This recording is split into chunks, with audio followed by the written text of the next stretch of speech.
Hello बच्चों, let's see this question. Question says let f and g be increasing and decreasing functions respectively from 0 to infinity to 0 to infinity, and hx is equal to f of g of x. If f of h of 0 is equal to 0, then hx minus h of 1 is, और हमें बताना है कौन सा option right answer होगा. सो इसके लिए पहले हम क्या करते हैं, हम की कंसेप्ट देख लेते हैं. सो हमारा की कंसेप्ट होगा जब हमें कोई फंक्शन एफ एक्स दे रखा हो और चेक करना हो कि ये हमारे पास कब इंक्रीजिंग या फिर डिक्रीजिंग होगा, तब हम कह सकते हैं कि पहले हम क्या करेंगे, हम एफ डैश एक्स फाइंड करेंगे और जब ये फंक्शन ग्रेटर देन 0 होगा तब हमारे पास फंक्शन एफ एक्स एक इंक्रीजिंग फंक्शन होगा, और जब F dash X less than 0 होगा तब फंक्शन एच एक्स एक डिक्रीजिंग फंक्शन होगा. और हमें देखना है कि जो हमारे पास H X minus H one है उसके लिए हम क्या कह सकते हैं. तो पहले हम क्या करते हैं, इस फंक्शन को मान लेते हैं एफ एक्स के बराबर. सो मान लेते हैं capital F X is equal to H X minus H of one.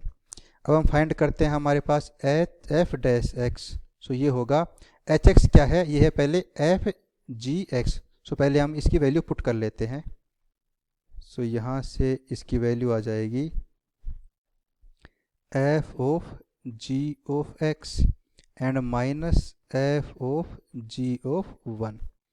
So यहाँ पर ये एफ डैश एक्स आएगा F dash G X into G dash X minus यहाँ पर आएगा F dash G one into G dash one. So यहाँ पर हम जानते हैं कि जी वन क्या होगा, एक कांस्टेंट होगा, तो ये तो टर्म हो जाएगा हमारे पास 0. सो यहाँ से हमारे पास जो एफ डैश एक्स बचेगा वो बचेगा F dash G X into G dash x. और हमें दे रखा है कि जो f क्या है वो एक इंक्रीजिंग फंक्शन है और g क्या है, एक डिक्रीजिंग फंक्शन है.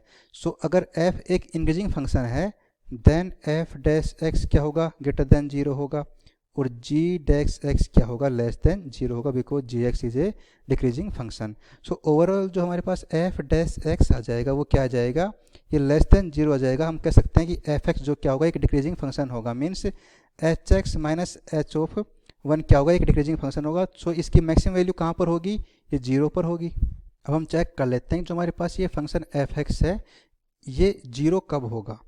सो हमारे पास एफ एक्स 0 होगा जब हमारे पास H of X minus H of one 0 हो जाए, means H of X is equal to H of one आ जाए. और हमें दे रखा था कि जो ये क्या है, ये हमारे पास एक इंक्रीजिंग फंक्शन है. सो यहाँ पर एक ही पॉसिबिलिटी होगी जब x बराबर 1 हो. अब हम क्या करते हैं, हम ग्राफ बना लेते हैं जिसमें दे रखा है कि हमारे पास जो ये फंक्शन है एफ एक्स वो एक डिक्रीजिंग फंक्शन है और x बराबर 1 पर इसकी वैल्यू 0 है. सो ये मान लेते हैं हम, हमारा हो गया एक्स एक्स, ये हो गया वाई एक्स, और x बराबर 1 पर फंक्शन की वैल्यू है 0, और 0 टू इन्फिनिटी के लिए ये क्या है, एक इंक्रीजिंग फंक्शन है. सो इसके लिए हमारे पास हम जानते हैं कि अगर ये 0 यहाँ पर है तो यहाँ पर कुछ पॉजिटिव रहा होगा तभी ये गिरता हुआ 0 पर आया होगा और फिर यहाँ पर ऐसे गया होगा. सो इस इंटरवल के लिए x बिलोंग्स टू 0 टू 1 के लिए फंक्शन क्या है, पॉजिटिव है, और x belongs to 1 to infinity के लिए क्या है फंक्शन हमारे पास, ये एक नेगेटिव फंक्शन है. सो हम कह सकते हैं कि जो हमारे पास ये वैल्यू थी H X minus H one, ये नेगेटिव भी है और पॉजिटिव भी है इस इंटरवल में. सो हम ये नहीं कह सकते कि ये ऑलवेज नेगेटिव है फिर ऑलवेज पॉजिटिव है. सो ये ऑप्शन हमारे पास गलत हो गया, और ये बोल रहा है कि स्ट्रिक्टली इंक्रीजिंग है, ये भी गलत हो गया. हम देखा था कि ये एक डिक्रीजिंग फंक्शन है. So option D is the right answer. I hope you understood. All the best.